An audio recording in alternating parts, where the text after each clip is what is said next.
ഓം ശാന്തി. ശിവനും ഞാനും ശിവനെ ധ്യാനിക്കാമെന്ന ആത്മീയ സാധനയിലേക്ക് എല്ലാവർക്കും ഹാർദമായ സ്വാഗതം. കഴിഞ്ഞ കുറച്ച് ദിവസങ്ങളിലായി വളരെ ആഴമേറിയ ആധ്യാത്മിക ജ്ഞാനം വളരെ സഹജമായി നമ്മൾ മനസ്സിലാക്കി.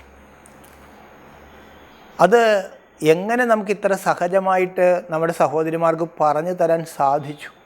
നമ്മളത് ചിന്തിക്കണം.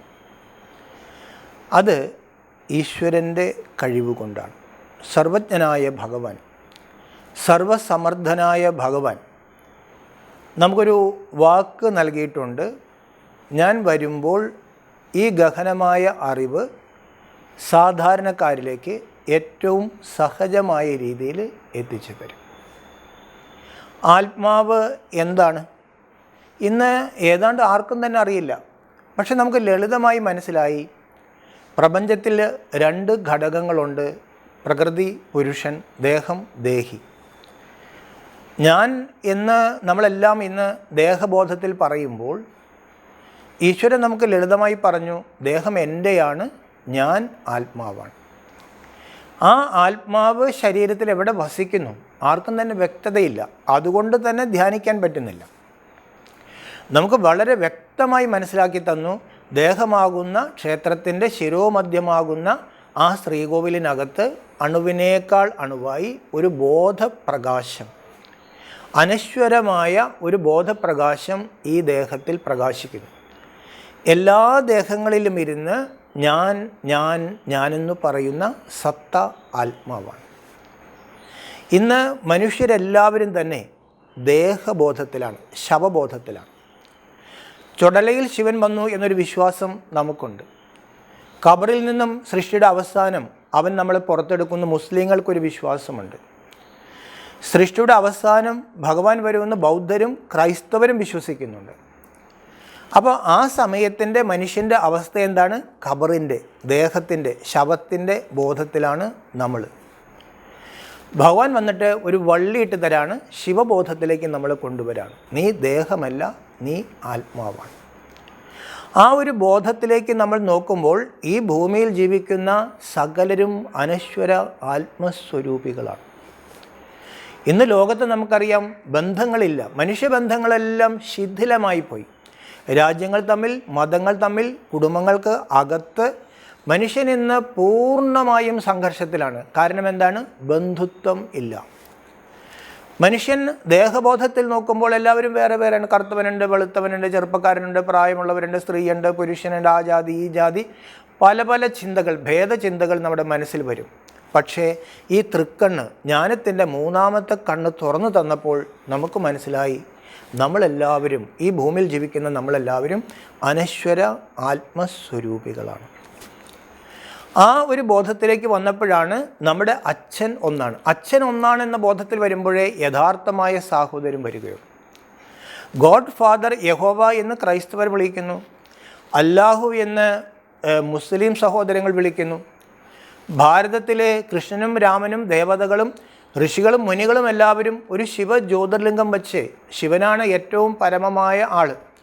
നമ്മൾ രണ്ട് വാക്ക് ശിവൻ്റെ കൂടെ മാത്രമേ ചേർക്കാറുള്ളൂ: സദാശിവ, പരമശിവ.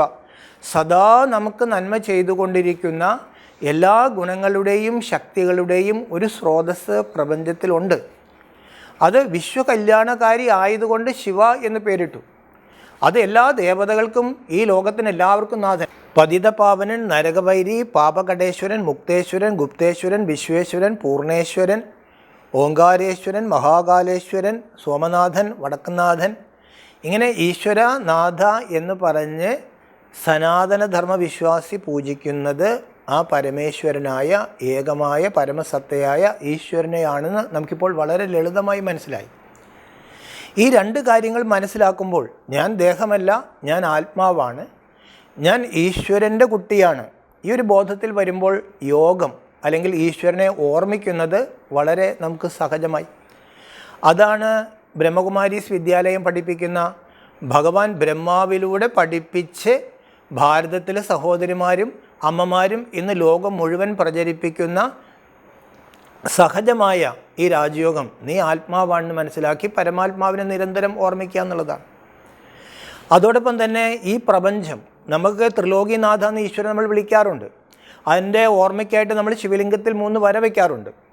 പക്ഷേ എങ്ങനെയാണ് ഈ പ്രപഞ്ചം കിടക്കുന്നത്? സയൻസിന് പിടികിട്ടുന്നില്ല, വേദങ്ങൾക്കും പിടികിട്ടുന്നില്ല. പക്ഷേ ഭഗവാൻ പുരാണത്തിൽ പറയുന്നത് പോലെ ഒരു ചുവട് കൊണ്ട് നമുക്ക് പറഞ്ഞു തന്നു, സൂര്യ ചന്ദ്ര നക്ഷത്രാദികളും ഭൂമിയാകുന്ന കർമ്മക്ഷേത്രവും അടങ്ങിയ സാകാര ലോകം മനസ്സിന് പോകാൻ സാധിക്കും.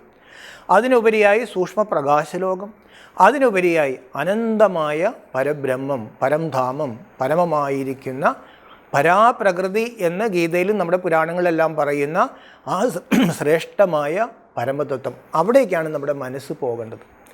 അവിടെ നിന്നാണ് ആത്മാക്കൾ കർമ്മക്ഷേത്രത്തിൽ വന്നത്. ഇവിടെ വന്നിട്ട് നമ്മളെല്ലാം മുകളിലേക്ക് നോക്കി എൻ്റെ ഈശ്വര എന്ന് വിളിക്കുന്നത്, എൻ്റെ ഭഗവാൻ എന്ന് വിളിക്കുന്നത് ആ പാർ ബ്രഹ്മ പരമേശ്വരനായ പരമാത്മാവിനെ ആയിരുന്നു. ഈ കാര്യങ്ങളും ഭഗവാൻ നമുക്ക് ഈ അറിവ് നൽകിയപ്പോൾ നമുക്ക് ലളിതമായി മനസ്സിലായി. ഏറ്റവും വലിയൊരു പ്രഹേളിക എന്ന് പറയുന്നത് കാലമാണ്. കാലം എങ്ങനെയാണ് പോയിക്കൊണ്ടിരിക്കുന്നത്? 24 മണിക്കൂറിൽ ഒരു ദിവസം തിരിയുന്നു, അത് നമുക്കറിയാം. 12 മാസത്തിൽ ഒരു വർഷം തിരിയുന്നു, അത് നമുക്കറിയാം. കർക്കിടക മാസം കഴിഞ്ഞാൽ ചിങ്ങമാസം പറക്കും, നമുക്കെല്ലാവർക്കും അറിയാം. പക്ഷേ ഒരു വലിയ കാലം എങ്ങനെ തിരിഞ്ഞുകൊണ്ടിരിക്കുന്നു? ഇതിൽ പറയുന്നു, മയാത്യക്ഷേണ പ്രകൃതിയും സൂയദേശ ചരാചരം. എൻ്റെ അധ്യക്ഷതയിൽ പ്രകൃതിയും പുരുഷനും ചേർന്ന ഈ പ്രപഞ്ചചക്രം തിരിഞ്ഞുകൊണ്ടിരിക്കുകയാണ്. അത് എങ്ങനെയാണ് സത്യ ത്രേത ദ്വാപര കലിയുഗത്തിൽ കൂടി പരിധിയില്ലാത്ത പകല് പരിധിയില്ലാത്ത രാത്രിയിലൂടെ കറങ്ങുന്നത് എന്ന് നമുക്ക് മനസ്സിലായപ്പോൾ ശിവരാത്രിയുടെ യാഥാർത്ഥ്യം, പുരാണ കഥകൾക്ക് പിന്നിലുള്ള ശിവരാത്രിയുടെ രഹസ്യം നമുക്ക് മനസ്സിലായി.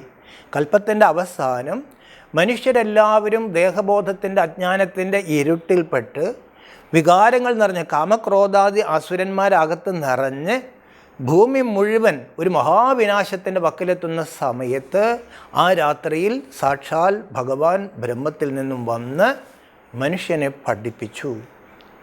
ഈ പഴയ പതിത ലോകത്തിൻ്റെ സംഹാരം നടത്തി ആദിയിലുണ്ടായിരുന്ന പവിത്രമായ ദേവീദേവതാ ധർമ്മത്തിൻ്റെ പുനഃസ്ഥാപനം നടത്തി. ഇത്രയും കാര്യങ്ങൾ നമുക്ക് വളരെ ലളിതമായി നമ്മുടെ സഹോദരിമാർ പറഞ്ഞു തന്നു.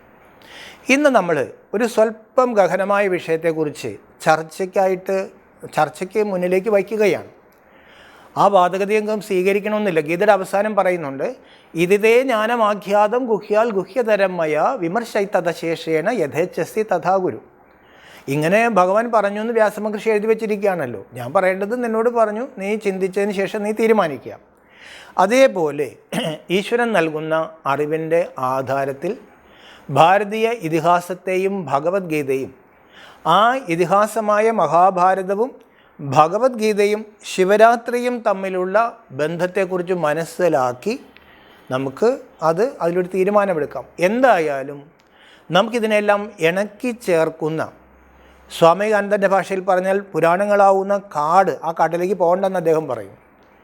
ഗീതയെക്കുറിച്ച് അദ്ദേഹം പറയുന്നു, അത് ഒരിക്കലും ഒരു യുദ്ധക്കളത്തിൽ ഇങ്ങനെ 2 വ്യക്തികൾ തമ്മിലൊരു സംവാദം നടക്കില്ല. പിന്നെ അതെന്താണെന്ന് നമുക്ക് പിടികിട്ടുന്നില്ല. എന്തായാലും ഒരു ബ്രഹ്മജ്ഞനായ ഒരു വ്യക്തി ആ സമയത്ത് വന്നിരുന്നു എന്ന് അദ്ദേഹം പറയുന്നു. എന്തായാലും ഇങ്ങനെയൊരു യുദ്ധത്തെക്കുറിച്ചൊന്നും ആരും പ്രധാനികൾ സമ്മതിക്കുന്നില്ല.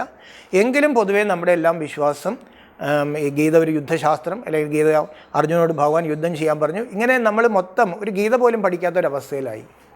അപ്പോൾ ഈ ഒരു സമയത്ത് സ്വയം ഭഗവാൻ വന്നിട്ട് ഈ ഇതിഹാസവും ആ ഇതിഹാസ മധ്യത്തിൽ 18 അധ്യായങ്ങളായി ക്രോഡീകരിച്ച് വച്ചിരിക്കുന്ന ലോകം കണ്ട ഏറ്റവും വലിയ തത്വചിന്തയായ ഭഗവത്ഗീതയും മഹാശിവരാത്രിയും തമ്മിലുള്ള ബന്ധം നമുക്കൊന്ന് പറഞ്ഞു തരികയാണ്. 5000 കൊല്ലങ്ങൾക്ക് മുമ്പാണ് മഹാഭാരത യുദ്ധം നടന്നത് എന്ന് നമ്മൾ വിശ്വസിക്കുന്നുണ്ട്. പുരാണത്തിൽ അങ്ങനെ പറഞ്ഞിരിക്കുന്നത് 5000 കൊല്ലമായി മഹാഭാരത യുദ്ധം നടന്നത്. ആ യുദ്ധക്കളത്തിൽ ആഗ്നേയാസ്ത്രങ്ങളും ബ്രഹ്മാസ്ത്രങ്ങളും മൊസലങ്ങളും ഉപയോഗിച്ചു കോടിക്കണക്കിന് മനുഷ്യർ മരിച്ചുപോയി എന്ന് പറയുന്നുണ്ട്. ആ യുദ്ധക്കളത്തിലാണ് ഭഗവാൻ ഗീതോപദേശം നൽകിയതെന്നും നമുക്ക് വിശ്വാസമുണ്ട്. ചരിത്രകാരന്മാരെ കുഴപ്പിക്കുന്നൊരു വിഷയം, ഏത് സമയത്താണ് ഇത്രയും ആളുകൾ മരിച്ച് യുദ്ധം നടന്നത്? ക്രിസ്തുവിൻ്റെ കാലത്തും ബുദ്ധൻ്റെ കാലത്തും 2 കോടി മനുഷ്യരുണ്ടായിരുന്നുള്ളൂ. ആദ്യത്തെ അണുബോംബ് പൊട്ടിയത് തന്നെ നമുക്കറിയാം 1945 ഓഗസ്റ്റ് 6-ാം തീയതിയാണ്. അപ്പോൾ ഏത് ആയുധത്തെക്കുറിച്ചാണ്, ഏത് കൂട്ടക്കുരുതിയെക്കുറിച്ചാണ് വ്യാസമഹർഷി പറയുന്നത്? ആ സമയത്ത് ഭഗവാൻ വന്ന് ധർമ്മം സ്ഥാപിക്കാൻ ഗീതോപദേശം നൽകി. അപ്പോൾ ഗീതോപദേശം നൽകാൻ വന്ന ഭഗവാൻ ഒരാൾ പഠിപ്പിച്ചാൽ മതിയോ? ഭൂമിയിൽ ധർമ്മം സ്ഥാപിക്കാൻ വന്ന ഭഗവാൻ ഒരാൾ പഠിപ്പിച്ചാൽ മതിയോ? ഒരർജുന ഒരു യുദ്ധക്കളത്തിൽ കുറേ സംസ്കൃത ശ്ലോകങ്ങൾ ചൊല്ലിക്കൊടുത്താൽ ഭൂമിയിൽ ധർമ്മം സ്ഥാപിക്കാൻ പറ്റുമോ? ഇനിയും നമ്മൾ പുരാണം നോക്കുമ്പോൾ കാണുന്ന എന്താ? ഈ യുദ്ധം നടന്നത് ദ്വാപരത്തിലാണ്. ഭഗവാൻ അവതരിച്ചു, ഗീതോപദേശം നൽകി, പിന്നീട് വന്നത് അധർമ്മം നിറഞ്ഞ കലിയുഗമാണ്. അപ്പോൾ നമ്മൾ ഹോപ്പ്ലെസ് ആയിപ്പോയി. അതായത് ഭഗവാൻ ധർമ്മം സ്ഥാപിക്കാൻ ഗീതോപദേശം നൽകിയിട്ടും വന്നത് അധർമ്മം നിറഞ്ഞ കലിയുഗമാണ്. ഇനിയിപ്പോൾ നമ്മൾ ശ്രമിച്ചിട്ട് എന്താ കാര്യം?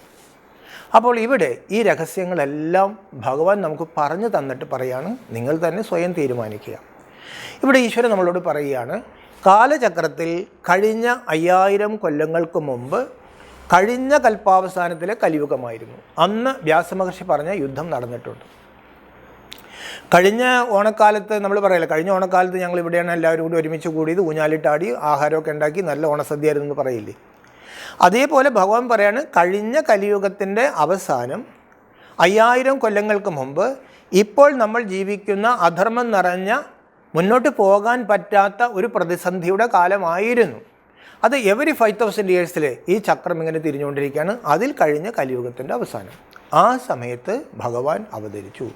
ആ സൃഷ്ടിയുടെ രാത്രിയിൽ ഭൂമിയിൽ ആദ്യമുണ്ടായിരുന്ന ദേവതാധർമ്മം എന്താണ്? ഇന്നൊരു സനാതനധർമ്മ വിശ്വാസിക്ക് തൻ്റെ ധർമ്മം ഏതാണെന്ന് അറിഞ്ഞുകൂടാ. ക്രിസ്ത്യാനിക്കും മുസ്ലിമിനും എല്ലാവർക്കും അവരുടെ ധർമ്മം എന്താണെന്നറിയാം, അവരുടെ ധർമ്മഗ്രന്ഥം എന്താണെന്നറിയാം, അവരുടെ ധർമ്മത്തിലെ ഉപദേശങ്ങൾ എന്താണെന്നറിയാം. പക്ഷെ ഒരു സനാതനധർമ്മ വിശ്വാസിയെ സംബന്ധിച്ചിടത്തോളം അവൻ്റെ ധർമ്മം യഥാർത്ഥത്തിൽ എന്താണ്, അവൻ പൂജിക്കുന്ന ദേവതകൾ ആരാണ്, ഈ വേദങ്ങളുടെയും പുരാണങ്ങളുടെയൊക്കെ സാരം എന്താണ്, ഈ കാര്യങ്ങളെല്ലാം മറന്ന് മതപഠനം പോലുമില്ലാത്ത ഒരവസ്ഥയിൽ ഇതിലൊരു 4-ാം അധ്യായത്തിലൊരു കാര്യം പറയുന്നുണ്ട്. ഏവം പരമ്പരാ പ്രാപ്തം ഇമം രാജർഷയോ വിദുഹു സ കാലേനേഹ മഹദാ യോഗോ നഷ്ടാ പരന്തപ. അർജുന, അങ്ങനെയുള്ളൊരു സമയത്ത് കഴിഞ്ഞ മന്വന്തരത്തിൻ്റെ ആരംഭത്തിൽ ഞാൻ കൊടുത്ത അറിവ് ഞാൻ വീണ്ടും നൽകും. കാലപ്പഴക്കത്താൽ മറഞ്ഞു പോയ ഈ ജ്ഞാനവും യോഗവും ഞാൻ നിന്നെ പഠിപ്പിക്കും. അപ്പോൾ കഴിഞ്ഞ കൽപ്പാവസാനം ആ കലിയുഗത്തിൻ്റെ രാത്രിയിൽ ഈശ്വരൻ ഭൂമിയിൽ വന്നിരുന്നു. ആരാ വന്നത്? നമ്മൾ വിശ്വസിക്കുന്നത് ശ്രീകൃഷ്ണൻ വന്നു, ഒരു അർജുന ഉപദേശം കൊടുത്തു. നോക്കൂ, ഗീതയിൽ ഭഗവാന്റെ 35 പേര് നമുക്ക് കാണാൻ പറ്റും. അർജുനൻ്റെ 21 പേര് നമുക്ക് കാണാൻ സാധിക്കും. ആ 35 പേരിൽ ഒരു പേരാണ് കൃഷ്ണ എന്നുള്ളത്. ആ ശ്രീകൃഷ്ണൻ്റെ ഒരു വർണ്ണനയും നമുക്ക് ഗീതയിൽ കാണാൻ സാധിക്കത്തില്ല. ആ മയിൽപ്പീലി ചൂടി ഓടക്കൊള്ളുന്ന ശ്രീകൃഷ്ണൻ്റെ ഒരു വർണ്ണനയും നമുക്ക് ഗീതയിൽ കാണാൻ സാധിക്കില്ല. ഗീതയിൽ എവിടെയെല്ലാം പരമാത്മാവിനെക്കുറിച്ച് പറയുന്നു അവിടെയെല്ലാം അമ്മയുടെ ഗർഭത്തിൽ പിറക്കാത്തവനാണ് ഞാനെന്ന് പറയുന്നു. ഉദാഹരണമായിട്ട് യഥാഹി ധർമ്മസ്യ, ധർമ്മത്തിന് അതിഗ്ലാനി സംഭവിക്കുമ്പോൾ ഞാൻ വരും എന്ന് പറയുന്ന ആ ശ്ലോകത്തിൻ്റെ മുമ്പിലായിട്ട് ആരാണ് ആ സമയത്ത് വന്നത് എന്ന് വ്യക്തമാക്കുന്നു. അജോബി സൻ അവ്വയാത്മാ ഭൂതാനാം ഈശ്വരോപിസൻ പ്രകൃതിം സ്വാമധിഷ്ഠായ സംഭവാമാത്മമായ. അമ്മയുടെ ഗർഭത്തിൽ പിറക്കാത്ത ലോകമഹേശ്വരൻ, അമ്മയുടെ ഗർഭത്തിൽ പിറക്കാത്ത ലോകമഹേശ്വരനെയാണ് നമ്മൾ ശിവ എന്ന് വിളിച്ച് ശിവലിംഗത്തിൽ പൂജിക്കുന്നത്. ആ പ്രകാശസ്വരൂപത്തെയാണ് യഹോവ അല്ലാഹു എന്ന് വിളിക്കുന്നത്. പിതാഹമസ്യ ജഗതോ മാതാ ധാതാ പിതാമഹ വേദ്യം പവിത്രം ഓങ്കാരം ഹൃക് സാമ യജുരേവജ. ഞാൻ ജഗത്തിന് മാതാവാണ്, പിതാവാണ്, പിതാമഹനാണ്. ഞാനാണ് എല്ലാവർക്കും എല്ലാം കൊടുക്കുന്നവൻ. സകല വേദങ്ങൾ കൊണ്ടും അറിയപ്പെടേണ്ട പവിത്രമായ ഓങ്കാര സ്വരൂപനാണ് ഞാൻ. ഇതാരെക്കുറിച്ചാണ് പറയുന്നത്? അമ്മയുടെ ഗർഭത്തിൽ പിറക്കാത്ത ഭൂമിയിൽ ജീവിക്കുന്ന സകല മനുഷ്യരുടെയും സകല ധർമ്മത്തിൽപ്പെട്ടവരുടെയും സകല ധർമ്മപിതാക്കന്മാരുടെയും കൂടി പരമപിതാവായ ആ പരമാത്മാവിനെ കുറിച്ചാണ് വ്യാസമഹർഷി പറഞ്ഞിരിക്കുന്നത്. ജഗത് പിതാവ് ആ സമയത്ത് വരും. നോക്കൂ, ഭാരതത്തിൽ നമ്മൾ ഗുരുപരമ്പരയെ വന്ദിക്കുമ്പോൾ സദാശിവ സമാരംഭാം ശങ്കരാചാര്യ മധ്യമം എന്ന് പറഞ്ഞ് നമ്മൾ അത് ആരംഭിക്കുകയുള്ളൂ. എന്നിട്ട് എൻ്റെ ഗുരുവിനെ ഞാൻ വന്ദിക്കുകയുള്ളൂ. അപ്പോൾ ഈ സദാശിവൻ എന്ന് പറയുന്ന ആ പരമസദ്ഗുരുവായ പരമാത്മാവ് നമുക്ക് എന്ത് അറിവ് നൽകി? നമ്മളെല്ലാവരും പറയും ഭഗവാൻ സർവജ്ഞനാണ്, ജ്ഞാനസാഗരനാണ്. ഭഗവാൻ എന്ത് അറിവ് നൽകി? വിശ്വരൂപ ദർശനത്തിൽ അർജുനൻ ആ വിശ്വരൂപം കണ്ടിട്ട് വിളിച്ചു കൂവുന്നുണ്ട്, പിതാസി ലോകസ്യ ചരാചരസ്യ ത്വമസ്യ പൂജ്യച്ച ഗുരുർഗരീയൻ. അങ്ങ് ചരാചര പ്രപഞ്ചത്തിൻ്റെ പിതാവാണ്, അങ്ങ് അതിശ്രേഷ്ഠനായ ഗുരുവാണ്. ഈ 3 ലോകത്തിലും അങ്ങേക്ക് തുല്യനായിട്ട് ഒരാളില്ല എന്ന് അർജുനൻ്റെ ഒരിതായിട്ട് നമുക്ക് ഗീതയിൽ കാണാൻ സാധിക്കും. അപ്പോൾ ജഗത് ഗുരുവും ജഗത് പിതാവുമാരാണ്. നമ്മളൊരിക്കലും കൃഷ്ണനെ ജഗത് പിതാവ് ജഗത് ഗുരു എന്ന് പറയില്ല. ഞാൻ അമ്പലപ്പുഴയിൽ നിന്ന് വരുന്ന ഒരാളാണ്. അമ്പലപ്പുഴയിൽ ഞങ്ങൾക്ക് ഏറ്റവും പ്രിയപ്പെട്ടത് ശ്രീകൃഷ്ണനാണ്. ആ ശ്രീകൃഷ്ണൻ ആരാന്ന് നമുക്ക് ഈ ക്ലാസ്സിൽ നിന്ന് മനസ്സിലാക്കി. വൈകുണ്ഠനാഥൻ, ദുഃഖമില്ലാത്ത ലോകത്തിൻ്റെ സത്യയുഗത്തിൻ്റെ നാഥനാണ് ശ്രീകൃഷ്ണൻ. ആ ശ്രീകൃഷ്ണനെ അമ്പലപ്പുഴയിൽ ഞങ്ങൾ ആറാട്ടിന് അച്ഛൻ്റെ അടുത്ത് കൊണ്ടുപോകും. ഇരട്ടക്കുളങ്ങര ശിവലിംഗ ക്ഷേത്രത്തിൽ കൊണ്ടുപോകും. ഗോപേശ്വര നമുക്കൊരു അമ്പലമുണ്ട്. രാമേശ്വര എന്നുള്ളത് ദ്വാദശ ജ്യോതിർലിംഗത്തിലെ പെട്ടൊരു അമ്പലമാണ്. അപ്പോൾ രാമൻ്റെ ഈശ്വര, ഗോപൻ്റെ ഈശ്വര, കൃഷ്ണൻ്റെ ഈശ്വര, ദേവാദിദേവ, ദേവതകളുടെ ദൈവം എന്ന് പറഞ്ഞ് ഭാരതത്തിൽ നമ്മൾ പൂജിക്കുന്നത് ആരെയാണ്? ആ ശിവ ജ്യോതിർലിംഗം. ആ ജ്യോതി, ആ പരമജ്യോതി ആ സമയത്ത് സൃഷ്ടിയിൽ ഇടപെട്ട് നമ്മളെ പഠിപ്പിച്ചു. ആ സമയത്ത് ആ അസുരജനങ്ങൾ, ഈ അധർമ്മികൾ, അവരാണ് മഹാഭൂരിഭാഗം പേര്, അവരാണ് കൗരവർ. ഈ അധർമ്മികൾ ആര് പറഞ്ഞാലും അവരുടെ മതാചാര്യന്മാരും പറഞ്ഞതനുസരിക്കില്ല, ദൈവം പറഞ്ഞതും അനുസരിക്കാതെ അവരുടെ അഹങ്കാരം കൊണ്ട് ആഗ്നേയാസ്ത്രങ്ങളും ബ്രഹ്മാസ്ത്രങ്ങളും അണുബോംബുകളെല്ലാം ഉണ്ടാക്കി ഭൂമിയിൽ ഒരു കൂട്ടക്കുരുതി സംഭവിച്ചു. ആ കൂട്ടക്കുരുതിയാണ് വ്യാസമഹർഷി മഹാഭാരതം എന്ന ഇതിഹാസത്തിൽ എഴുതിയത്. ആ സമയത്ത് ഭഗവാൻ എന്തിനാണ് ഈ ജ്ഞാനവും യോഗവും പഠിപ്പിച്ചത്? ഒരു പിടി ആൾക്കാരെ ആത്മശുദ്ധിയുള്ളവരാക്കി മാറ്റണം. മനുഷ്യാണാം സഹസ്രേഷു കച്ചിത് യദതി സിദ്ധൈ. ഞാൻ വരുമ്പോൾ എല്ലാവരും ഇത് പഠിക്കുമെന്നും എല്ലാവരും എൻ്റെ പിറകിൽ വരുമെന്നൊന്നും ഭഗവാൻ പറയുന്നില്ല, ഗീതയിൽ പറയുന്നില്ല.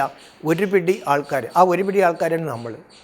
ആ ഒരു പിടി സാധാരണക്കാരായ മനുഷ്യർ ആ പരമാത്മാവിന് വേണ്ടി, ആ സത്യത്തിന് വേണ്ടിയും ധർമ്മത്തിന് വേണ്ടിയും ഭക്തി ചെയ്തവരെ, ലോകത്തിൻ്റെ അധർമ്മത്തിൽ വേദന പൂണ്ടവരെ, എന്താണ് ഈ ലോകത്ത് സംഭവിക്കാൻ പോകുന്നതെന്ന് അറിയാതെ പകച്ചു നിന്ന് പോയവരുടെ ആ പരിഭ്രമവും ഭയവും മാറ്റി അവരെ ശാന്തമാക്കുന്നതിന് വേണ്ടി, അവരിൽ ആത്മശുദ്ധി കൊണ്ടുവരുന്നതിന് വേണ്ടി, ആ പതിതരായ മനുഷ്യരെ പാവനമാക്കുന്നതിന് വേണ്ടി, ആ സാധാരണക്കാരായ മനുഷ്യരെ അസാധാരണ ദേവതകളാക്കുന്നതിന് വേണ്ടി, അവരിലൂടെ പതിതമായ ലോകത്തെ പാവനമാക്കുന്നതിന് വേണ്ടി പതിതപാവനനും നരകവൈരിയുമായ ഭഗവാൻ നമുക്ക് നൽകിയ അറിവാണ് ഗീതാജ്ഞാനം. ആ സമയം സൃഷ്ടിയുടെ പൂർണ്ണമായ ഇരുട്ട്, മനുഷ്യരെല്ലാവരും ദേഹബോധത്തിൽ ഒരേ ഭൂമിയിൽ ജീവിക്കുന്നവരാണ് നമ്മൾ. കിടന്നുറങ്ങുമ്പോൾ ഹിന്ദുവില്ല, മുസ്ലിമില്ല, ഇസ്രായേലില്ല, ഗാസയില്ല, ഉക്രൈനില്ല, റഷ്യയില്ല. പക്ഷേ ഉണർന്നിരിക്കുന്ന മനുഷ്യൻ ഈ വക ഭേദങ്ങളെല്ലാം മനസ്സിൽ പേറി എല്ലാവിധത്തിലുള്ള ആയുധങ്ങളും ഉണ്ടാക്കി ഈ ഭൂമിയെ നശിപ്പിച്ചു. അത് പണ്ടും സംഭവിച്ചിട്ടുണ്ട്. ഇതൊന്നും പുതിയതായിട്ട് സംഭവിക്കുന്ന കാര്യങ്ങളൊന്നുമല്ല. എല്ലാ 5000 വർഷത്തിലും ഈ കാര്യങ്ങൾ സംഭവിക്കും. അതുകൊണ്ട് ഇന്നത്തെ ലോകത്തിൻ്റെ പോക്ക് കണ്ട് നമ്മൾ പേടിക്കേണ്ട കാര്യമില്ല. അർജുനയുടെ ഗീതയിൽ ഭഗവാൻ പറയുന്നുണ്ട്, ഇവരെല്ലാം എൻ്റെ കയ്യാൽ മരിച്ചു കഴിഞ്ഞിരിക്കുകയാണ്, നീ അതിനെക്കുറിച്ച് ചിന്തിക്കൊന്നും വേണ്ട, നീ നിൻ്റെ ഡ്യൂട്ടി ചെയ്താൽ മതി. ഈ അധർമ്മികളും ഈ അധർമ്മമൊക്കെ ഞാൻ പല പ്രാവശ്യം ഇല്ലാണ്ടാക്കിയിട്ടുണ്ട്. നിൻ്റെ ഡ്യൂട്ടി സമയത്ത് എന്താണ്? എൻ്റെ അറിവെടുത്ത് ആത്മശുദ്ധി കൊണ്ടുവരിക. ആ ആത്മശുദ്ധിയിലൂടെ ഈ കർമ്മലോകത്തെ, ഈ കർമ്മക്ഷേത്രത്തെ ശുദ്ധമാക്കാനുള്ള കഴിവ് എനിക്കുണ്ട്. അതുകൊണ്ടാണ് നമ്മൾ ഈശ്വരനെ കഴിവുള്ളവെന്ന് വിളിക്കുന്നത്. പക്ഷെ അത് ജീവാത്മാക്കളായി നമ്മളിലൂടെയാണ് ചെയ്യുന്നത്. അന്ന് ഭഗവാൻ കൊടുത്ത അറിവാണ്. ഒരു കാലഘട്ടത്തിൽ മനുഷ്യൻ്റെ കൂടെ നിന്ന് ഭഗവാൻ പഠിപ്പിച്ചു. ഒരു കാലഘട്ടത്തിൽ ക്രിസ്തു പഠിപ്പിച്ചതാണ് ബൈബിളായത്. ഒരു കാലഘട്ടത്തിൽ മുഹമ്മദ് പഠിപ്പിച്ചതാണ് ഖുറാനായിട്ട് എഴുതിയത്. ഒരു കാലഘട്ടത്തിൽ ശ്രീബുദ്ധൻ പഠിപ്പിച്ച കാര്യങ്ങളാണ് ധർമ്മപദത്തിൽ. ഒരു കാലഘട്ടത്തിൽ ഈശ്വരൻ ജ്ഞാനം ആർജിക്കാൻ നിൽക്കുന്ന ജീവാത്മാവ്, അർജുനൻ ജ്ഞാനം ആർജിക്കാൻ നിൽക്കുന്ന ആ താല്പര്യമുള്ള ആ ജീവാത്മാവിന് കൊടുത്ത അറിവ് വ്യാസമഹർഷി കാലത്തിലൂടെയുള്ള യാത്രയിൽ നമുക്കൊരു വിളക്കായി തീരുന്നതിന് വേണ്ടി ദ്വാപരയുഗത്തിൽ എഴുതി. എന്തുകൊണ്ട് സത്യയുഗത്തിലും ത്രേതായുഗത്തിലും എഴുതിയില്ല? സത്യത്രേതായുഗം എന്ന് പറയുമ്പോൾ മനുഷ്യർ ആത്മബോധത്തിൽ ദേവതകളായി ജീവിക്കുന്ന സമയമാണ്. ആത്മബോധം എന്ന് പറഞ്ഞാൽ വേദസ്വരൂപർ. നമ്മൾ വേദസ്വരൂപരായി ആത്മബോധത്തിൽ ജീവിക്കുമ്പോൾ പുറത്തൊരു വേദം പഠിക്കേണ്ട കാര്യമില്ല, ഒരു പുരാണവും പഠിക്കേണ്ട കാര്യമില്ല. പക്ഷേ ആ ദേവതാത്മാക്കൾ നമ്മളത് മനസ്സിലാക്കിയിരുന്നു. ദ്വാപരയുഗത്തിൻ്റെ സന്ധിയിൽ വീണ്ടും ദേഹബോധത്തിലേക്ക്, ആ വാമഭാഗത്തിലേക്ക് തിരിഞ്ഞ് ഈ സൃഷ്ടിയിൽ ഇരുട്ടാരംഭിച്ച സമയത്ത് കലിയുഗത്തിൻ്റെ അവസാനം വരെ നമുക്കൊരു വിളക്കായി തീരുന്നതിന് വേണ്ടി ഇത് ഇഹ ആസം, പണ്ടിതിവിടെ സംഭവിച്ച കാര്യമാണെന്നും അന്ന് ഭഗവാൻ ഭൂമിയിൽ വന്ന് മനുഷ്യനെ പഠിപ്പിച്ചിരുന്നുവെന്നും വ്യാസമഹർഷി എഴുതി. ആ സംഭവിച്ച കാര്യങ്ങൾ മഹാഭാരതം എന്ന ഇതിഹാസത്തിലും ഭഗവാൻ പഠിപ്പിച്ച കാര്യങ്ങൾ ഭഗവത്ഗീത എന്ന മഹത് ഗ്രന്ഥത്തിലും എഴുതി. ആ യാത്രയിൽ കൂടി നമ്മൾ ദ്വാപരത്തിൽ നിന്ന് നമ്മൾ കലിയുഗത്തിലേക്കാണ് കടന്നത്. ഇതെല്ലാം വായിച്ച് നമ്മൾ സത്യയുഗത്തിലേക്കോ ത്രേതായുഗത്തിലേക്കോ ഒന്നും നമ്മൾ മുന്നോട്ടല്ല പോയത്, നമ്മൾ താഴേക്ക് പോയി. ഇന്നെല്ലാ വേദങ്ങളും കെട്ടുപോയി. മനുഷ്യർ പൂർണ്ണമായും ദേഹബോധത്തിൽ, ആത്മബോധമൊക്കെ വിസ്മരിച്ചു മനുഷ്യൻ. പൈസയ്ക്ക് വേണ്ടി ജീവിക്കുക. വ്യാസമഹർഷി പറഞ്ഞ പോലെ ഹിംസ, വ്യഭിചാരം, ചൂതുകളി, മദ്യപാനം, ധനാസക്തി, ഇതൊക്കെ ലോകത്ത് വ്യാപിച്ച് ഈ സൃഷ്ടി അതിൻ്റെ അധപ്പതനത്തിൻ്റെ വക്കിലെത്തുമ്പോൾ ഈശ്വരൻ വരും. അങ്ങനെ പതിതപാവനനും നരകവൈര്യമായ ഭഗവാൻ വന്ന് നമ്മുടെ മനസ്സിൽ കാലമുണ്ടാക്കിയ ആ കാമക്രോധാദി വികാരങ്ങൾ ആ കാളകൂട വിഷം എടുത്ത് ആത്മശുദ്ധി വരുത്തിയത് ഒരു പുരാണ കഥയാക്കിയപ്പോഴാണ്. നമ്മൾ കുറച്ച് കഥകളൊക്കെ വായിച്ചു, നമ്മളത് ശിവരാത്രിയായിട്ട് ആഘോഷിക്കുന്നു. അതിൻ്റെ ആധ്യാത്മിക രഹസ്യം നമുക്കിപ്പോൾ മനസ്സിലായി. ആ ആധ്യാത്മിക രഹസ്യം അല്ലെങ്കിൽ ആ കഥയും ആ സംഭവവും ഏറ്റവും വലിയ തത്വചിന്തയായ ഗീതയും നമ്മൾ ബന്ധപ്പെടുത്തുമ്പോൾ നമുക്ക് മനസ്സിലാക്കാൻ സാധിക്കും, ഗീതാജ്ഞാനം നൽകിയത് യഥാർത്ഥത്തിൽ ഭഗവാനാണ്. അതുകൊണ്ടാണ് ശ്രീ ഭഗവാൻ ഉവാച, അമ്മയുടെ ഗർഭത്തിൽ പറക്കാത്ത സർവജ്ഞനും സർവശക്തനും സർവസമർത്ഥനുമായ ഭഗവാൻ ഒരു കാലഘട്ടത്തിൽ മനുഷ്യൻ്റെ കൂടെ നിന്ന് പഠിപ്പിച്ചു. ആ അമ്മയുടെ ഗർഭത്തിൽ പറക്കാത്തവൻ ഒരു സാധാരണ ശരീരത്തിൽ വന്നതുകൊണ്ടാണ്. ഭഗവാൻ ഈ സമയത്ത് എങ്ങനെ അസാധാരണ ശരീരത്തിൽ വരും? ഭഗവാൻ ഒരു ദേവശരീരത്തിലോ ഗുരുവിൻ്റെ ശരീരത്തിലോ ഒന്നും വരാൻ പറ്റില്ല അല്ലേ? നമ്മൾ പുരാണത്തിൽ കാണിക്കുന്നത് വിഷ്ണുവിൻ്റെ അവസാന സമയത്താണ് ബ്രഹ്മാവ് താടി വെച്ച വൃദ്ധനായിട്ടേ കാണിക്കുകയുള്ളൂ. ഭഗവത്ഗീതയുടെ 9-ാം അധ്യായം 11-ാം ശ്ലോകത്തിൽ ഈ കാര്യം വ്യക്തമായി പറയുന്നു. അവജാനന്തി മാമൂഢ മനുഷ്യം തനുമാശ്രിതം പരംഭാവമജാനന്ദോ മമഭൂത മഹേശ്വരം. സർവഭൂത മഹേശ്വരനായ എന്നെ മൂഢജനങ്ങൾ ഒരു സാധാരണ മനുഷ്യനായി കാണുന്നു.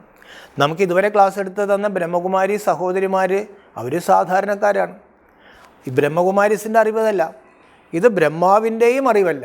ബ്രഹ്മാവിലൂടെ ഈശ്വരൻ വിശ്വത്തിനു നൽകിയ അറിവാണ് ബ്രഹ്മകുമാരീസ് ഈശ്വരീയ വിശ്വവിദ്യാലയം നൽകുന്നത്. വളരെ സഹജമായിട്ട് ആത്മാവിനെക്കുറിച്ചും പരമാത്മാവിനെക്കുറിച്ചും ഭാരതീയ വേദപുരാണങ്ങളുടെ എല്ലാം രഹസ്യം നമുക്ക് മനസ്സിലാക്കി തന്നിട്ട് ഈശ്വരൻ പറയാണ്, പഠിക്കുക, യോഗ ചെയ്യുക. നഹി ജ്ഞാനേന സദൃശ്യം പവിത്രമിഹ വിദ്യതേ. യഥാർത്ഥ ഭക്തൻ കുംഭമേളയ്ക്ക് പോയതും ഗംഗയിൽ കുളിച്ചതും ക്ഷേത്രദർശനം നടത്തിയതും തപസ് ചെയ്തതും പർവ്വതങ്ങൾ താണ്ടിയതും എല്ലാം ചെയ്തത് എന്തിനു വേണ്ടിയിരുന്നു? യഥാർത്ഥ ഭക്തൻ ചെയ്തത് എന്തിനു വേണ്ടിയിട്ടായിരുന്നു? എനിക്ക് ഈശ്വരനെ കിട്ടണം, എൻ്റെ ആത്മാവിന് ഭഗവാന്റെ അടുത്തേക്ക് പോകണം. അത് സാധിച്ചില്ല. ആ ഭക്തർക്ക് വേണ്ടിയിട്ടാണ് ഭഗവാൻ വരുന്നത്. ബാക്കിയുള്ളവർ പിറകെ ഭഗവാൻ കൊണ്ടുപോയിക്കോളും അല്ലേ? ആ ഭക്തരെ ഈശ്വരൻ പഠിപ്പിക്കുന്ന സമയമാണിത്. നമ്മൾ ചിന്തിക്കേണ്ട ഒരു കാര്യം കൂടി പറയുകയാണ്. ഇത് മഹാഭാരത യുദ്ധത്തിൻ്റെ സമയം ആയി. AD 1900 കേവലം 150 കോടിയായിരുന്ന ജനസംഖ്യ 800 കോടി കവിഞ്ഞു. 650 കോടി മനുഷ്യർ കൂടി. 100-ൽ പരം പ്രാവശ്യം ഭൂമിയെ ചുട്ടുകരിക്കാൻ ആവശ്യമായ അണുബോംബുകളും ഹൈഡ്രജൻ ബോംബുകളും മിസൈലുകളും നിരത്തി കഴിഞ്ഞു. ഭൂമി മുഴുവൻ കലാപഭൂമിയായി. ശരീരങ്ങളെല്ലാം രോഗഗ്രസ്തമായി. മതങ്ങൾക്ക് അകത്ത്, എല്ലാ മതങ്ങളും നല്ലതാണ് പഠിപ്പിച്ചത്, മതങ്ങൾക്ക് അകത്ത് പോരാട്ടം, മതങ്ങൾ തമ്മിൽ പോരാട്ടം, രാഷ്ട്രങ്ങൾ തമ്മിൽ പോരാട്ടം, കുടുംബ ബന്ധങ്ങളൊക്കെ ചിന്തയ്ക്ക് അതീതമായ വിധത്തിൽ ശിഥിലമായി. നമ്മുടെ ധാർമ്മിക വശം വളരെ അധപതിച്ചു. അച്ഛനും മോളും കൂടി കലിയുഗത്തിൽ അടുത്തിരിക്കുന്ന വ്യാസമഹർഷി പറഞ്ഞിരുന്നു. അന്ന് ശുഗമഹർഷി അത് പഠിപ്പിക്കില്ല എന്ന് പറഞ്ഞതാണ്. ഇന്ന് നമുക്കറിയാം 3 വയസ്സുള്ള കുട്ടി പീഡിപ്പിക്കപ്പെടുന്നു. ഇതൊക്കെ നമുക്കൊരു 10-25 കൊല്ലങ്ങൾക്ക് മുമ്പ് ചിന്തിക്കാൻ പറ്റത്തില്ലായിരുന്നു. എല്ലാ വിധത്തിലുള്ള വികാരങ്ങളും ലോകത്ത് വ്യാപിച്ചു കഴിഞ്ഞിരിക്കുകയാണ്. ഇനി എങ്ങനെ മുന്നോട്ട് പോകും? ഇനി ആര് വരാൻ? കഴിഞ്ഞ നൂറ്റാണ്ടിൽ പോലും മഹാത്മാഗാന്ധി നിസ്സാരക്കാരനായിരുന്നു, സ്വാമി വിവേകാനന്ദൻ നിസ്സാരക്കാരനായിരുന്നു, ശ്രീനാരായണ ഗുരുദേവൻ നിസ്സാരക്കാരനായിരുന്നു, അതിന് മുമ്പ് വന്ന ക്രിസ്തുവും ബുദ്ധനൊക്കെ നിസ്സാരക്കാരായിരുന്നു. അപ്പോൾ എത്രയോ മഹാത്മാക്കൾ ഇവിടെ വന്നു. ഈശ്വരൻ നമുക്ക് ആ രഹസ്യം പറഞ്ഞു തന്നു. രാത്രിയിൽ എത്ര നക്ഷത്രങ്ങൾ ഉദിച്ചാലും രാത്രി കൂടി വരും. ബ്രാഹ്മമുഹൂർത്തത്തിൽ സൂര്യൻ തൻ്റെ പണി തുടങ്ങും. അപ്പോഴേ നേരം വെളുപ്പിക്കാൻ പറ്റുള്ളൂ. ഈ സമയത്ത് ബ്രാഹ്മമുഹൂർത്തം, ബ്രഹ്മാവിന് ഭഗവാൻ രചിക്കുന്ന സമയം, ബ്രഹ്മത്തിൽ നിന്നും സ്വയം അമ്മയുടെ ഗർഭത്തിൽ പറക്കാതെ ഭഗവാൻ വരുന്ന സമയം, ജ്ഞാനമാകുന്ന അമൃത് ജീവാത്മാവിന് നൽകി മൃത്യുഭയത്തിൽ നിന്നും അവനെ അമരനാക്കി തീർക്കുന്ന ഒരു സമയമാണിത് എന്ന് നമ്മൾ തിരിച്ചറിയണം. സമയം തിരിച്ചറിയണം. 2 മണിക്ക് ഒരാൾ എഴുന്നേറ്റാൽ ചിലപ്പോൾ പോയി കിടക്കുമായിരിക്കും, വെളുപ്പിന് 2 മണിക്ക്. പക്ഷെ 5 മണിക്കാണ് എഴുന്നേറ്റതെങ്കിലും നമ്മൾ സമയത്തെ തിരിച്ചറിയണം. 5000 കൊല്ലങ്ങൾക്ക് മുമ്പ് നടന്ന അതേ 3rd വേൾഡ് വാർ, മഹാഭാരത യുദ്ധമാണ് നടക്കാൻ പോകുന്നത്. അന്ന് ആരാണോ ഗീതാജ്ഞാനം നൽകാൻ വന്നത്, ആ പ്രഭു, ആ ഭഗവാൻ ഗുപ്തമായ രീതിയിൽ ഭാരതത്തിൽ വന്ന് മനുഷ്യനെ പഠിപ്പിച്ചുകൊണ്ടിരിക്കുകയാണ്. എന്നിട്ട് ഈശ്വരൻ നമുക്ക് നൽകുന്ന അറിവെന്താണ് അല്ലേ? ഈശ്വരൻ നമുക്ക് നൽകുന്ന അറിവ് വളരെ ലളിതമായ ഒരു യോഗം. നീ ആത്മാവാണെന്ന ബോധത്തിലേക്ക് ഒന്ന് ഉണരുക. ഇത് എളുപ്പമല്ല. ഗീത തന്നെ പറയുന്നു, അർജുന, ഇത് അഭ്യാസം കൊണ്ട്, നിരന്തരമായ അഭ്യാസം കൊണ്ടേ സാധിക്കുകയുള്ളൂ. നമ്മൾ നിരന്തരമായി ഒരു അഭ്യാസം ചെയ്യുക. ഇത് കർമ്മം നിർത്തിവെക്കണോ? ഗീത തള്ളിക്കളയാണ്. അർജുന, ഒരു ജീവിക്കും ഒരു നിമിഷം പോലും കർമ്മം ചെയ്യാതിരിക്കാൻ പറ്റില്ല. നീ നിൻ്റെ കർമ്മത്തിൽ നീ എന്ത് കർമ്മം ചെയ്യുമ്പോഴും എൻ്റെ ഓർമ്മയിൽ മത് കർമ്മകൃത് മത് പരമ മത് ഭക്ത സംഘവർജിത നിർവൈര സർവഭൂതേഷു, ആരോടും വൈരമില്ലാതെ എല്ലാവരുടെയും നന്മയിൽ രമിക്കുന്നവനായി അല്ലേ ഏത് കർമ്മം ചെയ്യുന്നതും എനിക്കുള്ളൊരു അർപ്പണമായി എൻ്റെ ഓർമ്മയിൽ നിൻ്റെ കർമ്മങ്ങൾ ചെയ്യുക. കർമ്മം നിർത്തിവെച്ച് വയസ്സായി അല്ലെങ്കിൽ കുറേ കഴിഞ്ഞതിന് ശേഷം ആധ്യാത്മയിലേക്ക് തിരിയാമെന്ന തെറ്റിദ്ധാരണ മാറ്റി ഈ ലോകത്തെ ഉയർത്താനുള്ള ഉത്തരവാദിത്വം നമുക്ക് ഓരോരുത്തർക്കും ഉണ്ട്. നമ്മൾ പാണ്ഡവപക്ഷത്ത് നിന്ന് നമ്മുടെ ഭാഗ്യമുണ്ടാക്കേണ്ട ഒരു സമയമാണ്. ഭഗവാനിൽ നിന്നും ലഭിച്ചിരിക്കുന്ന ഈ വാഗ്ദാനം, നീ എൻ്റെ പക്ഷത്ത് ചേരുക എന്നുള്ള ആ വാഗ്ദാനം അപൂർവം പേർക്ക് കിട്ടുന്ന ഭാഗ്യമാണ് എന്ന് മനസ്സിലാക്കി നമ്മൾ ഈ ധ്യാനത്തിലേക്കും യോഗത്തിലേക്കും നമ്മൾ തിരിയണം. ഗീതയുടെ അവസാനം ഭഗവാൻ അർജുനോട് പറയുന്നുണ്ട്, അർജുന, ഞാനീ പറയേണ്ട കാര്യങ്ങളെല്ലാം നിന്നോട് പറഞ്ഞു, നിനക്ക് ആലോചിച്ച് ഇഷ്ടം പോലെ ചെയ്യാം. അങ്ങനെ പറഞ്ഞ് വിടാല ചെയ്തത്. അത് കഴിഞ്ഞൊരു വരി കൂടിയുണ്ട്, ശൃണുമേ ഇഷ്ടോസിമേ ദൃഢമിതി തതോ വക്ഷ്യാമി തേഹിതം. നീ ഒന്നുകൂടി കേട്ടോളുക, നീ എനിക്ക് ഏറ്റവും പ്രിയപ്പെട്ടവനായതുകൊണ്ട് ഞാൻ നിനക്ക് ഒരു കാര്യവും കൂടി സംക്ഷിപ്തമായിട്ട് ഞാൻ പറഞ്ഞു തരാം. മന്മനാഭവ മദ്ഭക്ത മദ്യാജീമാം നമസ്കുരു മാമേ വൈശ്യസ്യ സത്യം തേ പ്രതിജാനേ പ്രിയോ അസിമേ. നീ നിൻ്റെ മനസ്സിനെ ഈ ഇഹലോകത്തിൽ അലഞ്ഞ് അസ്വസ്ഥമായി അഴുക്ക് പിടിച്ച് ഭ്രാന്ത് പിടിച്ചിരിക്കുന്ന ഈ മനസ്സിനെ ഏകമായ എന്നിലേക്ക് നിർത്തുവാൻ ശ്രമിക്കുക. ആ പരബ്രഹ്മത്തിലിരിക്കുന്ന പരമാത്മാവിനെ ധ്യാനിക്കുക. നീ ഈശ്വരൻ ആരാണ്, എന്താണ്, മറ്റേതാണ്, ഇതൊക്കെ നീ 10,000 ചർച്ച നടത്തിയിട്ടുണ്ട്. ഈ സമയം നീ എൻ്റെ അടുത്തേക്ക് വരേണ്ട സമയം എന്നെ ഓർമ്മിക്കുക. നീ പലർക്കും വേണ്ടി കർമ്മം ചെയ്ത് അവരുടെയൊക്കെ തിരസ്കാരം അനുഭവിച്ചു. എല്ലാ കർമ്മങ്ങളും എനിക്കുള്ളൊരു അർപ്പണമായിട്ട് ചെയ്യുക. എന്നെ സ്നേഹിക്കുക, എന്നെ പ്രേമിക്കുക. ഈ ഭക്തനാകാന്ന് വെച്ചാൽ ഭഗവാനെ സ്നേഹിക്കുക. ഈ 3 കാര്യം ചെയ്യുകയാണെങ്കിൽ ഈ കൂട്ടക്കുരുതിയുടെ വക്കിൽ, അത് നമ്മുടെ വീടിൻ്റെ വാതിക്കൽ എത്തിയിട്ടോ, ഒന്ന് കണ്ണ് തുറന്ന് നോക്കിയാൽ നമുക്ക് മനസ്സിലാക്കാൻ പറ്റും. കൂട്ടക്കുരുതി നമ്മുടെ വാതിക്കൽ നിൽക്കാണ്, പ്രകൃതി താണ്ഡവമാടാൻ പോകാണ്, മനുഷ്യന് ഭ്രാന്ത് പിടിക്കാൻ പോകാണ്. എന്ത് കൂട്ടക്കുരുതി സംഭവിച്ചാലും സത്യം തേ പ്രതിജാനേ പ്രിയോ അസിമേ, നീ എനിക്ക് പ്രിയപ്പെട്ടവനായതുകൊണ്ട് ഈ 3 കാര്യം ചെയ്യുകയാണെങ്കിൽ ഞാൻ നിനക്ക് ഗ്യാരണ്ടി നൽകുകയാണ്, ഉറപ്പ് നൽകുകയാണ്, ഞാൻ സത്യം പറയാണ്, ഞാൻ നിന്നെ നോക്കിക്കോളാം. നമുക്ക് ഈശ്വരൻ്റെ സ്മൃതിയിൽ സഹജമായി നമുക്ക് ഈശ്വരൻ്റെ അടുത്തേക്ക് പോകാൻ സാധിക്കും. ഭയം ഇല്ലാണ്ടാക്കണം. ഭയം സർവത്ര വ്യാപിക്കുകയാണ്. ഇതെല്ലാം നിങ്ങൾ ചിന്തിച്ച് ആലോചിച്ച് തീരുമാനമെടുത്താൽ മതി. ലോകത്തിൻ്റെ മുക്കിലും മൂലയിലും ഭഗവാൻ ഈ ആധ്യാത്മിക കേന്ദ്രങ്ങൾ സ്ഥാപിച്ചിട്ടുണ്ട്. അവിടെ പോയി കാര്യങ്ങൾ കുറച്ചും കൂടി നന്നായിട്ട് മനസ്സിലാക്കി 1 മാസമെങ്കിലും നിങ്ങൾ മുരളി ക്ലാസ് കേൾക്കുക. നമ്മൾ ഭാഗവത്തിലൊക്കെ മുരളി എന്ന് കേട്ടിട്ടുണ്ട്. ഭഗവാൻ മുരളി ഊതി കോപസ്ത്രീകളുടെ വസ്ത്രമൊക്കെ അപഹരിച്ചു. ഭഗവാൻ നമ്മുടെ വസ്ത്രം അപഹരിച്ചൊന്നും കാണാനില്ല.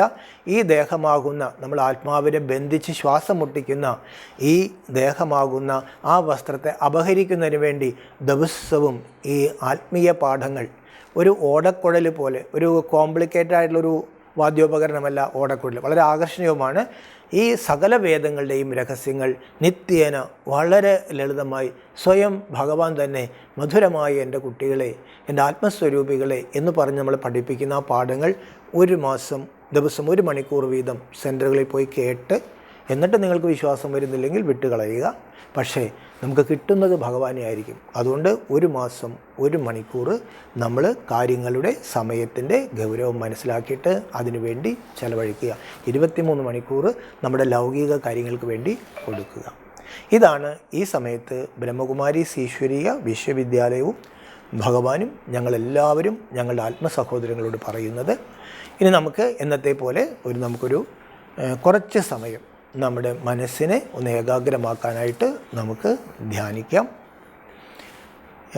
ധ്യാനമെന്ന് പറയുമ്പോൾ മനസ്സിനെ നമ്മൾ ആഴത്തിലേക്കും കൊണ്ടുപോകണം. മനസ്സിനെ നമ്മൾ വിശാലമാക്കണം.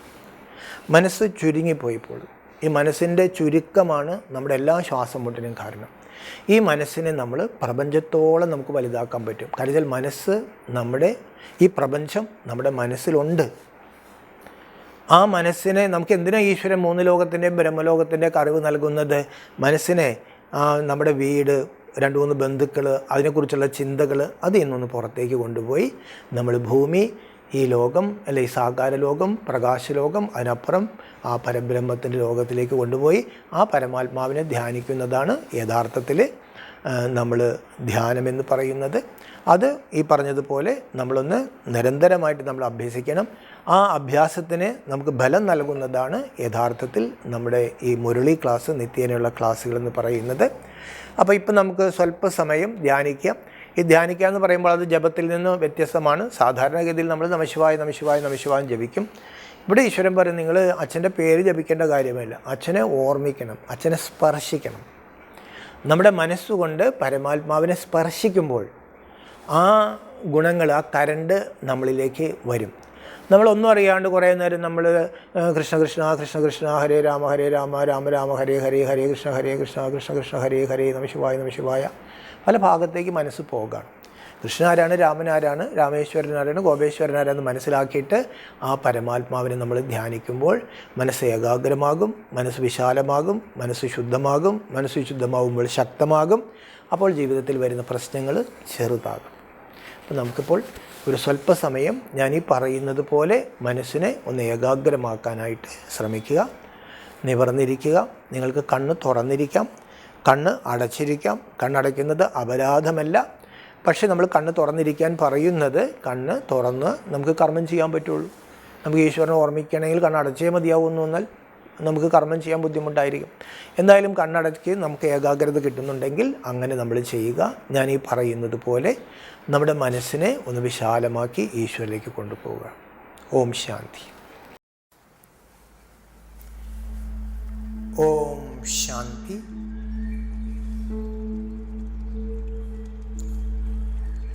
ഞാൻ എൻ്റെ മനസ്സിനെ ഈശ്വരൻ നൽകുന്ന ജ്ഞാനത്തിൻ്റെ ആധാരത്തിൽ എന്നിലേക്ക് തന്നെ ഏകാഗ്രമാക്കുകയാണ്. ബാഹ്യമായി കാണുന്ന എൻ്റെ ശരീരം പ്രകൃതിയുടെ 5 തത്വങ്ങൾ കൊണ്ടുണ്ടാക്കപ്പെട്ട അതീവ സങ്കീർണമായ, അതീവ ഗംഭീരമായ, അതിമനോഹരമായ ഒരു യന്ത്രമാണ്, ഒരു വാഹനമാണ്.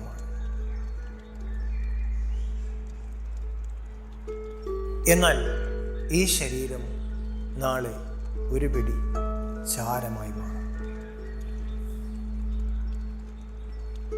ഇത് സത്യമാണെങ്കിലും ആ സത്യം ഉൾക്കൊള്ളുവാൻ മനുഷ്യരെല്ലാവരും ഇന്ന് പകച്ചു നിൽക്കുകയാണ്. ആ മരണഭയം ഇല്ലാതാക്കാൻ വേണ്ടി മനുഷ്യർ എല്ലാവിധത്തിലുള്ള നശീകരണ ആയുധങ്ങൾ, അണുബോംബുകൾ വരെ നിരത്തി വച്ചിരിക്കുകയാണ്. എന്നാൽ ഭയം കൂടിക്കൂടി വരുന്നു. ഇവിടെ ഈ മഹാഭാരത യുദ്ധക്കളത്തിൽ ആത്മനാഥനായ ഭഗവാൻ എനിക്ക് മറ്റൊരു ഉപകരണം നൽകുകയാണ്, മറ്റൊരു ആയുധം നൽകുകയാണ്, ആത്മബോധം. ആ ത്രംബകേശ്വരനായ ഭഗവാൻ എനിക്ക് ജ്ഞാനത്തിൻ്റെ 3-ാം നേത്രം നൽകി. ആ നേത്രത്തിലൂടെ ഞാൻ മനസ്സിലാക്കുന്നു, ഈ ദേഹം യഥാർത്ഥത്തിൽ ഞാനല്ല, എൻ്റെയാണ്. ഈ ദേഹത്തിനകത്തിരുന്ന് ഞാനെന്ന് പറയുന്നത് ശിരോമധ്യത്തിലായി പ്രകാശിക്കുന്ന പ്രകാശബിന്ദുവായ ആത്മാവാണ്.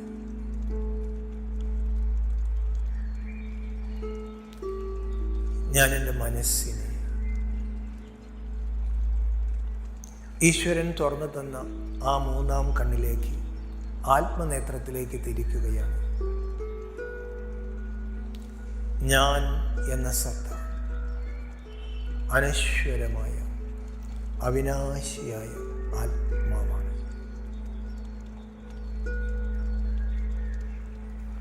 അഗ്നിക്കെന്നെ എരിക്കാൻ സാധ്യമല്ല, വെള്ളത്തിന് എന്നെ നശിപ്പിക്കാൻ സാധ്യമല്ല, വായുവിനെ എന്നെ നശിപ്പിക്കാൻ സാധ്യമല്ല, ആയുധങ്ങൾക്ക് എന്നെ നശിപ്പിക്കാൻ സാധ്യമല്ല.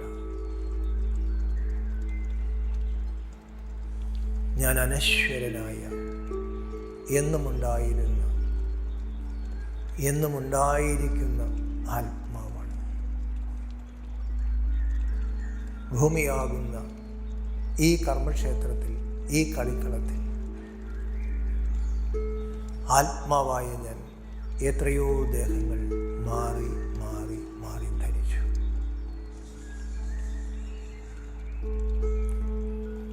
ഞാൻ എൻ്റെ മനസ്സിനെ കുറച്ചുകൂടി വിശാലമാക്കുകയാണ്.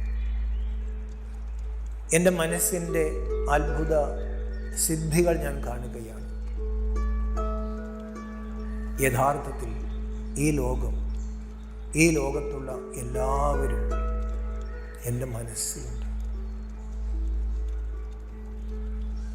ഞാൻ എൻ്റെ വീട്ടിലെ പ്രിയപ്പെട്ടവരെ എൻ്റെ മനസ്സിൽ കാണുകയാണ്. അവരെല്ലാവരും എൻ്റെ മനസ്സിലുണ്ട്. ഞാൻ എൻ്റെ ഗ്രാമത്തെ മനസ്സിൽ കാണുന്നു. ഞാൻ എൻ്റെ രാജ്യത്തെ മനസ്സിൽ കാണുന്നു. ഞാൻ ഈ ഭൂമിയെ മനസ്സിൽ കാണുകയാണ്. എന്തൊരു അത്ഭുതമാണ് ഈ വിശാലമായ ഭൂമി.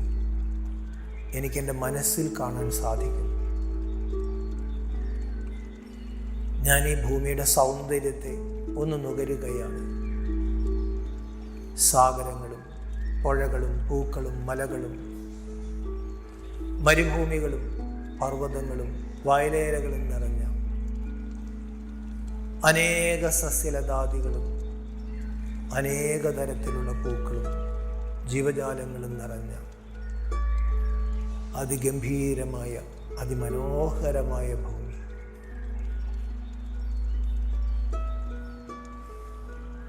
ഞാൻ എൻ്റെ ഹൃദയത്തിൽ നിന്നും ആ ആപ്തവാക്യം പറയുകയാണ്.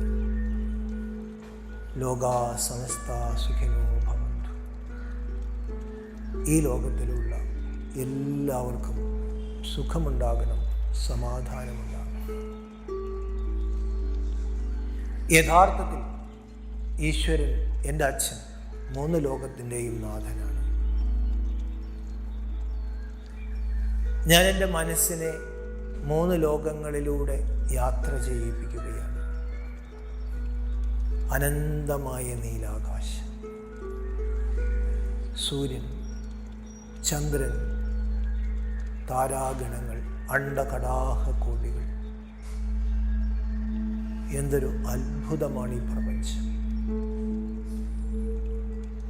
ഈ അണ്ഡകടാഹക്കോടികളുടെ നടുവിൽ സൗരയൂഥത്തിൽ ഈ മനോഹരമായ ഭൂമിയിൽ ഈശ്വരൻ മനുഷ്യനെ ജീവിക്കാൻ വിട്ടു. ആ മനുഷ്യൻ ഇന്ന് ഭൂമിയെ നരകതുല്യമാക്കി തീർത്തു. ഈ നരകത്തിലാണ്, ഈ രാത്രിയിലാണ് നരകവൈരിയായ ഭഗവാൻ ഭൂമിയിൽ വരുന്നത്. ഞാൻ ഈശ്വരനോട് പറയുകയാണ്, ഞാൻ എൻ്റെ മനസ്സിനെ ഒരിക്കലും ഇനി ചെറുതാക്കുകയില്ല. ഞാൻ എൻ്റെ മനസ്സിനെ വിശാലമാക്കും. വീണ്ടും ഞാൻ എൻ്റെ മനസ്സുകൊണ്ട് യാത്ര ചെയ്യുകയാണ്. ഈ സാകാര മഹാപ്രപഞ്ചത്തിനപ്പുറം ഒരു പ്രകാശത്തിൻ്റെ ലോകം ഞാൻ കാണുന്നു. അതിനും അപ്പുറത്തേക്ക് ഞാൻ ഊളിയിട്ട് പോകുകയാണ്. ഒരു ദിവ്യമായ പ്രകാശം, സുവർണ ചുവപ്പ് കലർന്ന ഒരു ദിവ്യമായ പ്രകാശത്തിൻ്റെ ലോകം ഞാൻ കാണുന്നു. ഞാൻ എൻ്റെ മനസ്സുകൊണ്ട് ഈ ലോകത്തിലൂടെ യാത്ര ചെയ്യുകയാണ്. ഈ ലോകത്തിന് അതിരുകളില്ല. അനന്തമായ ശാന്തി, അനന്തമായ പവിത്രത. എൻ്റെ മനസ്സിപ്പോൾ ഈ അനന്തമായ ശാന്തി നുകരുകയാണ്.